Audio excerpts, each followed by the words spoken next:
नमस्कार, ये आकाशवाणी पटना है। अब आप खालिद रशीद से प्रादेशिक समाचार सुनिए। पहले मुख्य समाचार। विधानसभा चुनाव को लेकर राज्य में राजनीतिक गतिविधियां तेज हुई। बिहार भाजपा के वरिष्ठ नेताओं ने की मुख्यमंत्री नीतीश कुमार के साथ बैठक। पटना में कल महागठबंधन दलों की होगी बैठक। चुनाव के मद्देनजर राज्य के बूथ स्तरीय एजेंटों के लिए नई दिल्ली में निर्वाचन आयोग का 2 दिवसीय प्रशिक्षण कार्यक्रम आज से शुरू।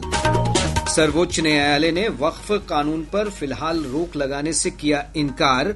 कुछ बिंदुओं पर केंद्र सरकार से मांगा जवाब। और मौसम विभाग ने आज गया, नवादा, औरंगाबाद समेत राज्य के दक्षिणी भागों में कुछ स्थानों पर आंधी, बारिश और वज्रपात का येलो अलर्ट जारी किया। अब समाचार विस्तार से। विधानसभा चुनाव को लेकर राज्य में राजनीतिक गतिविधियां तेज हो गई हैं। बिहार भाजपा के वरिष्ठ नेताओं ने आज मुख्यमंत्री नीतीश कुमार के आवास पर जाकर उनसे मुलाकात की। भाजपा के बिहार प्रभारी भीखूभाई दलसानिया, प्रदेश अध्यक्ष डॉक्टर दिलीप जायसवाल, उप मुख्यमंत्री सम्राट चौधरी, केंद्रीय गृह राज्य मंत्री नित्यानंद राय और राज्य सरकार के मंत्री नितिन नवीन समेत कई वरिष्ठ नेता अचानक मुख्यमंत्री से मिलने पहुंचे। बैठक में प्रधानमंत्री नरेंद्र मोदी के 24 अप्रैल को होने वाले बिहार दौरे की तैयारियों को लेकर चर्चा की गई। साथ ही विधानसभा चुनाव में एनडीए की रणनीतियों पर भी विमर्श किया गया। हालांकि अचानक हुई इस बैठक को लेकर राजनीतिक गलियारे में कई तरह की चर्चा की जा रही है। गौरतलब है कि कल मुख्यमंत्री नीतीश कुमार ने खुद जदयू के वरिष्ठ नेता और अपने कैबिनेट सहयोगी विजय कुमार चौधरी के आवास पर जाकर बंद कमरे में बातचीत की। बिहार विधानसभा चुनाव को लेकर राष्ट्रीय जनता दल और कांग्रेस के नेतृत्व वाले महागठबंधन दलों की एक महत्वपूर्ण बैठक कल पटना में आयोजित होगी। महागठबंधन में अभी कांग्रेस, राष्ट्रीय जनता दल के अलावा सीपीआई माले, सीपीएम, सीपीआई और मुकेश सहनी के नेतृत्व वाली वीआईपी शामिल है। बैठक से पहले एजेंडा और अन्य कुछ मुद्दों को लेकर राष्ट्रीय जनता दल के नेता तेजस्वी प्रसाद यादव ने कल कांग्रेस के राष्ट्रीय अध्यक्ष मल्लिकार्जुन खड़गे से नई दिल्ली में मुलाकात की थी। कल हुई बैठक को लेकर कांग्रेस के प्रदेश प्रभारी कृष्णा अल्लावरू ने आशा जताई है कि पटना में होने वाली बैठक में सीटों पर समझौता और संभावित उम्मीदवारों समेत कई मुद्दों पर चर्चा होगी। निर्वाचन आयोग ने बिहार विधानसभा चुनाव की तैयारियां शुरू कर दी हैं। राज्य के बूथ स्तरीय एजेंटों के लिए 2 दिवसीय प्रशिक्षण कार्यक्रम आज से नई दिल्ली में शुरू हो गया है। बिहार के 10 विभिन्न राजनीतिक दलों के लगभग 280 बूथ स्तरीय एजेंट 2 दिवसीय प्रशिक्षण कार्यक्रम में भाग ले रहे हैं। ब्यौरा हमारे संवाददाता से। मुख्य निर्वाचन आयुक्त ज्ञानेश कुमार के साथ चुनाव आयुक्त डॉक्टर सुखबीर सिंह संधू और डॉक्टर विवेक जोशी ने कार्यक्रम के दौरान एजेंटों को संबोधित करते हुए कहा कि प्रशिक्षण कार्यक्रम उन्हें अपनी जिम्मेदारियों को पूरा करने में मदद करेगा। एजेंटों को कानूनी ढांचे के अनुसार उनकी नियुक्ति, भूमिका और जिम्मेदारियों का अवलोकन कराया गया। प्रशिक्षण कार्यक्रम ने उन्हें चुनाव प्रक्रियाओं के विभिन्न पहलुओं, मतदाता सूची की तैयारी, अद्यतन और संशोधन तथा संबंधित प्रपत्र और प्रारूप शामिल हैं। 243 सदस्यीय बिहार विधानसभा के लिए चुनाव इस साल के अंत में होने वाले हैं। समाचार कक्ष से राजेश मीणा। भाजपा के प्रदेश अध्यक्ष डॉक्टर दिलीप जायसवाल ने कहा है कि पार्टी की विचारधारा और पार्टी के कार्यक्रमों से प्रभावित होकर कोई यदि पार्टी में शामिल होना चाहता है तो उसका स्वागत है। श्री जायसवाल पटना में संवाददाताओं से बातचीत में महागठबंधन में शामिल दल के नेताओं के भाजपा में शामिल होने की संभावना पर प्रतिक्रिया दे रहे थे। एनडीए 5 पांडव है और महागठबंधन में कौरव है, जितना जमा हो जाए कोई दिक्कत नहीं। लेकिन एनडीए में अगर कोई महागठबंधन से आना चाहे, जिसकी कभी कभी संभावना भी दिख रही है, कुछ लोग सम्मान के लिए प्रयास कर रहे हैं, तो ऐसे परिस्थिति में हम विचार करेंगे। कांग्रेस पार्टी अपने वरिष्ठ नेताओं राहुल गांधी और सोनिया गांधी के खिलाफ नेशनल हेराल्ड मामले में प्रवर्तन निदेशालय द्वारा आरोप पत्र दाखिल करने के खिलाफ देशव्यापी विरोध प्रदर्शन कर रही है। पार्टी नेताओं ने आज पटना में आयकर गोलंबर के पास विरोध प्रदर्शन किया। प्रदर्शनकारियों ने ईडी कार्यालय का घेराव भी किया। प्रदर्शन में पार्टी के प्रदेश अध्यक्ष राजेश राम, बिहार प्रभारी कृष्णा अल्लावरू, विधानमंडल दल के नेता शकील अहमद खान समेत पार्टी के अन्य नेता और कार्यकर्ता शामिल हुए। कांग्रेस विधायक दल के नेता शकील अहमद खान ने कहा कि एजेंसियां मनमाने तरीके से काम कर रही हैं और पार्टी लोकतांत्रिक तरीके से इसका विरोध कर रही है। मौजूदा सरकार भारत की कर रही है, उस कार्यालय को हम लोग ये बताना चाहते हैं कि न्यायपूर्ण काम करना चाहिए और ये अन्याय हो रहा है। तो लोकतांत्रिक व्यवस्था में अन्याय का रास्ता कोई अपनाता है तो न्याय के लिए हम लोग धरना प्रदर्शन करते हैं, उसी कड़ी में आज आना है।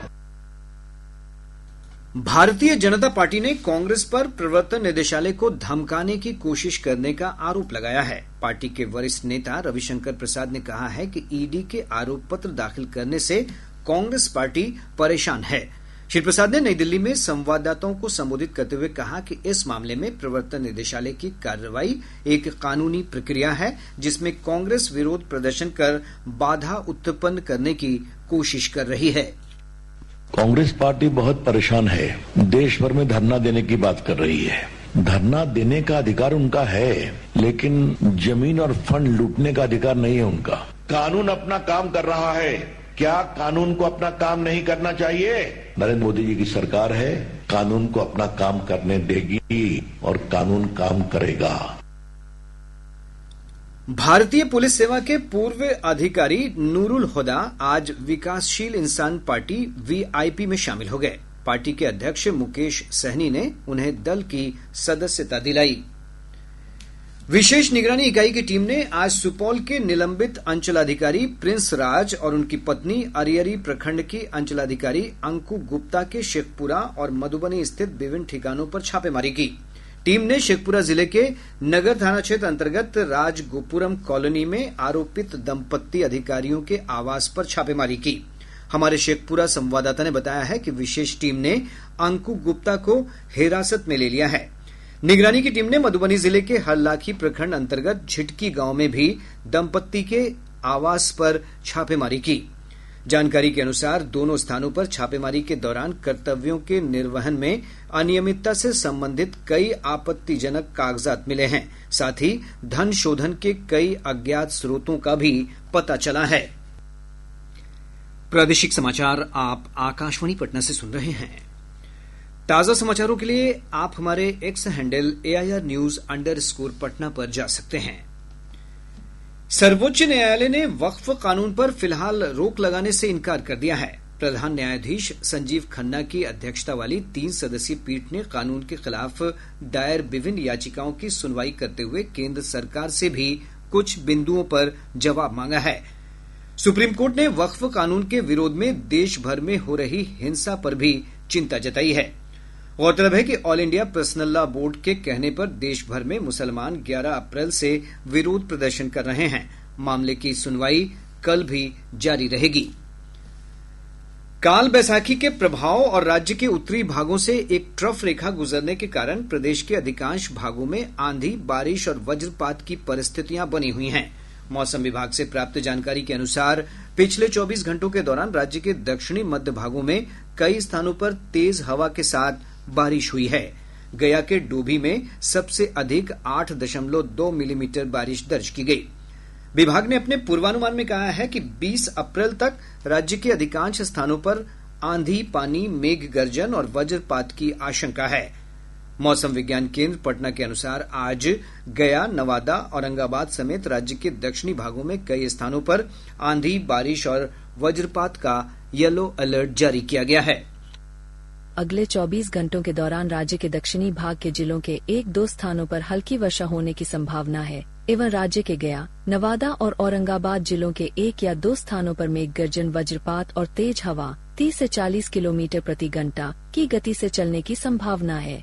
17 अप्रैल 2025 को राज्य के अधिकांश जिलों के 1-2 स्थानों पर हल्की वर्षा होने की संभावना है। राज्य के पूर्वी भाग के जिलों के कुछ स्थानों पर मेघ गर्जन, वज्रपात और तेज हवा 50 से 60 किलोमीटर प्रति घंटा चलने की संभावना है। राज्य के किशनगंज और अरिया जिलों के कुछ स्थानों पर भारी वर्षा होने की संभावना है।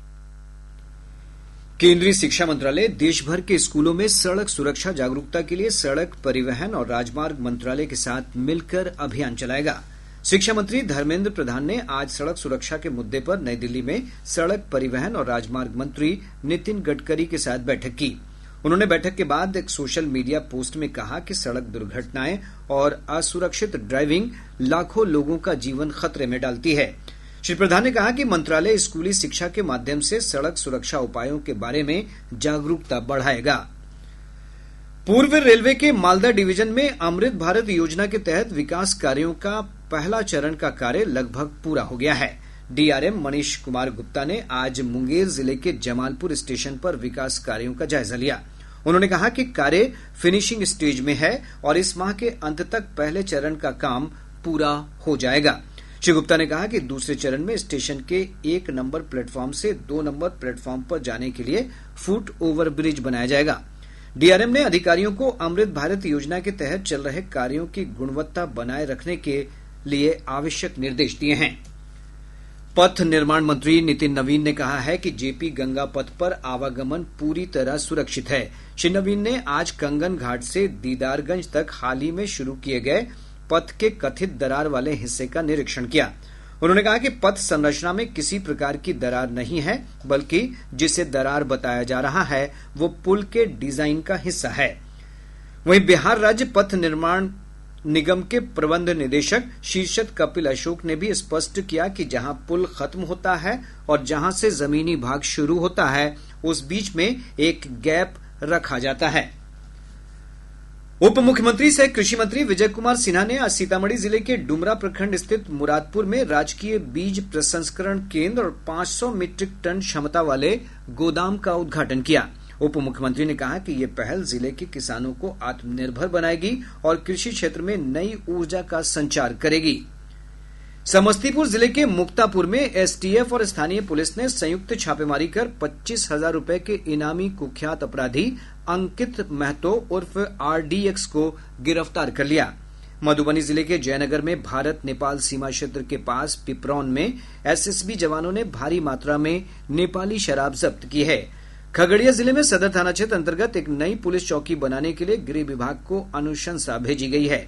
रोहतास जिला मुख्यालय सासाराम में आज अग्निशमन सेवा सप्ताह के तहत अग्निशमन विभाग ने जागरूकता मैराथन दौड़ का आयोजन किया। और अब अंत में मुख्य समाचार एक बार फिर। विधानसभा चुनाव को लेकर राज्य में राजनीतिक गतिविधियां तेज हुई। बिहार भाजपा के वरिष्ठ नेताओं ने की मुख्यमंत्री नीतीश कुमार के साथ बैठक। पटना में कल महागठबंधन दलों की होगी बैठक। चुनाव के मद्देनजर राज्य के बूथ स्तरीय एजेंटों के लिए नई दिल्ली में निर्वाचन आयोग का 2 दिवसीय प्रशिक्षण कार्यक्रम आज से शुरू। सर्वोच्च न्यायालय ने वक्फ कानून पर फिलहाल रोक लगाने से किया इनकार। कुछ बिंदुओं पर केंद्र सरकार से मांगा जवाब। और मौसम विभाग ने आज गया, नवादा, औरंगाबाद समेत राज्य के दक्षिणी भागों में कुछ स्थानों पर आंधी, बारिश और वज्रपात का येलो अलर्ट जारी किया। इसके साथ ही आकाशवाणी पटना से प्रसारित प्रादेशिक समाचार का ये अंक समाप्त हुआ।